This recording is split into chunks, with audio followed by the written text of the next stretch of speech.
Hello दोस्तों, welcome to mathematics star में आपका स्वागत है। आज की इस वीडियो में बात करेंगे सहचर्य नियम, क्रमविनियम नियम, असंवरक नियम और वितरण नियम।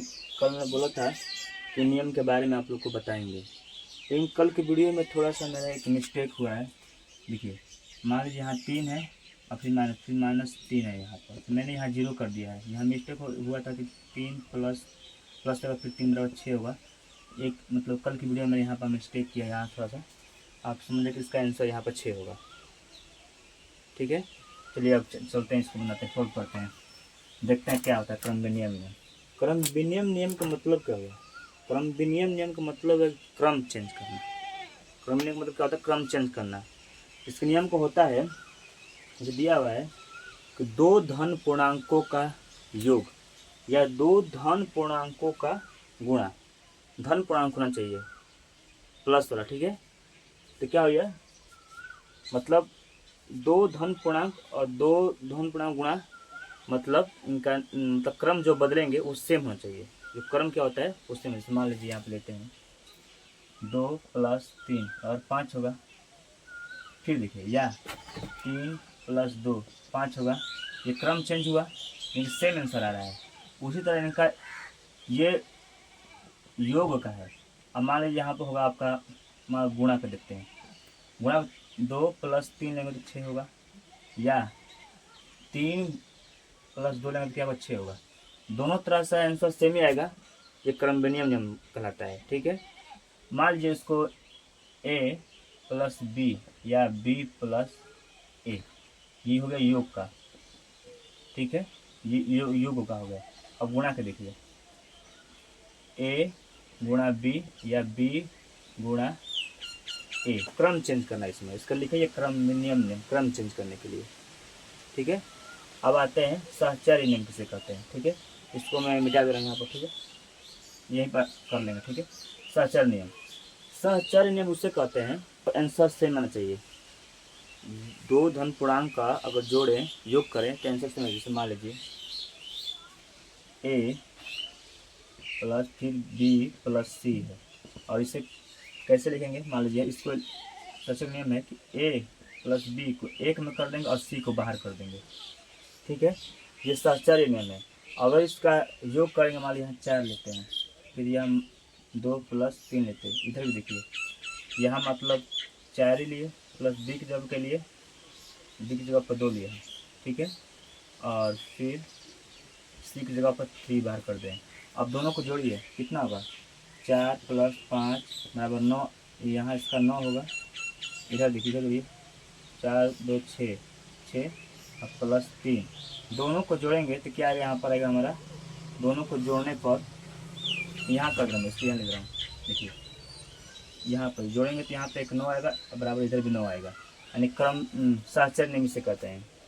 मतलब कि एक बार इसका योग, एक बार ए को देखो, a + b + c है, एक और b + c को लेंगे। ठीक है, फिर क्या करेंगे, c को बाहर कर देंगे, a + b को ले लेंगे। ठीक है, और c को बाहर कर दिए हम लोग। इसी को बोलते हैं सहचर्य नियम। ये सहचर्य नियम है, लेकिन धन पूर्णांक को ही कहीं करना है। किस तरह करना है? धन पूर्णांक को करना है हम लोग को। ठीक है, धन पूर्णांक का। अब इसका गुणा आते हैं, देखते हैं गुणा फॉलो कर रहा है कि नहीं।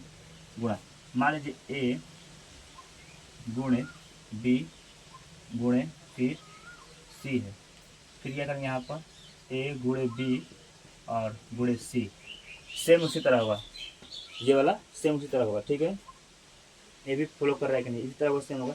अब मान लीजिए इसे यहाँ लिखते हैं 3 × फिर यहाँ लेते हैं 2 × 1। ठीक, इधर भी लेते हैं, यहाँ पर एक जगह पर 3 लेंगे, b की जगह पर 2 लेंगे और c की जगह पर 1 लेंगे। फिर दोनों का आ रहा है कि नहीं आंसर, कितना होगा? इसमें होगा तो 3 देना, इधर भी 6 आ जाएगा, बराबर इधर भी 6 आ जाएगा।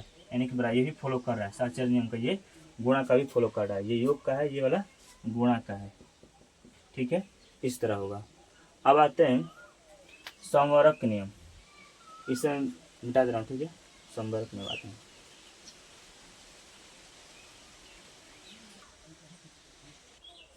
देखिए, संवरक नियम उसे कहते हैं, दो धन पूर्णांकों का योग।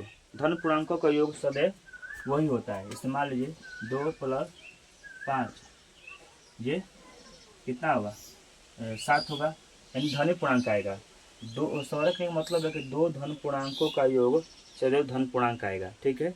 उसी तरह दो धन पूर्णांकों का गुणा भी सदैव क्या होगा, धन पूर्णांक आएगा।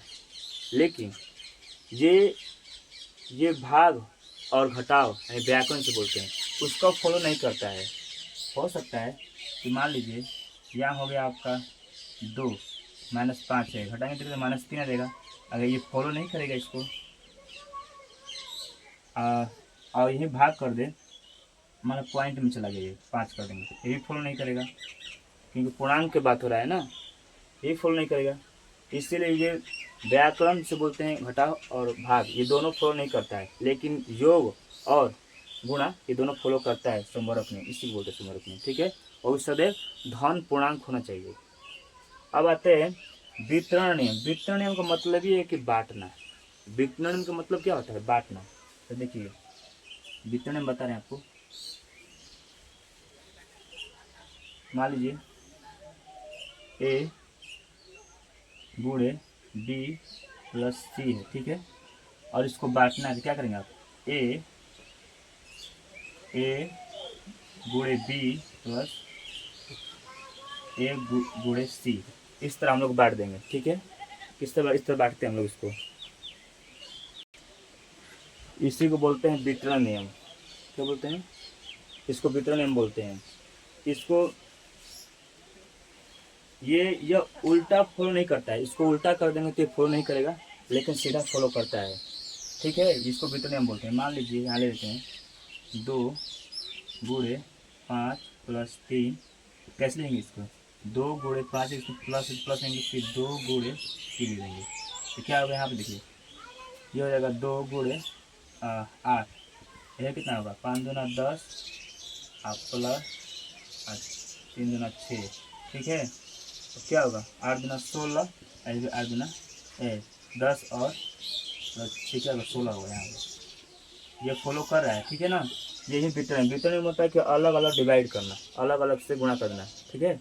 ये वितरण नियम से बोलते हैं। लेकिन ये उल्टा फॉलो नहीं करता है, ये उल्टा नहीं फॉलो करेगा, ठीक है।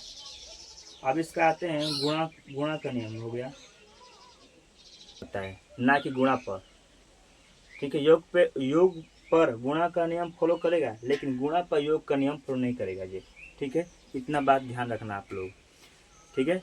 जैसे दिखाया तो बता दे रहे हैं आपको। मान लीजिए देख रहे हैं ए प्लस फिर बी गुणे सी कर दे रहे हैं, फिर यह कर दे रहे हैं हम लोग, बांटेंगे। ए इसको बांट रहा हूँ मैं, बांट रहा हूँ, ए + बी कर लीजिए, फिर गुणा कर दीजिए, ए गुणे सी कर लीजिए। आप कोई संख्या लेते हैं, आप मतलब कोई संख्या लेते हैं हम लोग, जैसे मान लीजिए ले संख्या हम 2 + 4 गुणा 3, ठीक है। यहाँ भी लेते हैं, क्या लिखे हैं, ए की जगह पर 2 और बी की जगह पर 4 गुणे, फिर लेंगे ए की जगह पर 2 प्लस है ये प्लस सी की जगह पर 3 लेते हैं, ठीक है। और उसको खुद कर देते हैं, देखिए कितना होगा, 7 12 हो जाएगा। इधर देखिए ये फॉलो नहीं कर रहा है, ठीक है। ये आपका हो जाएगा इधर।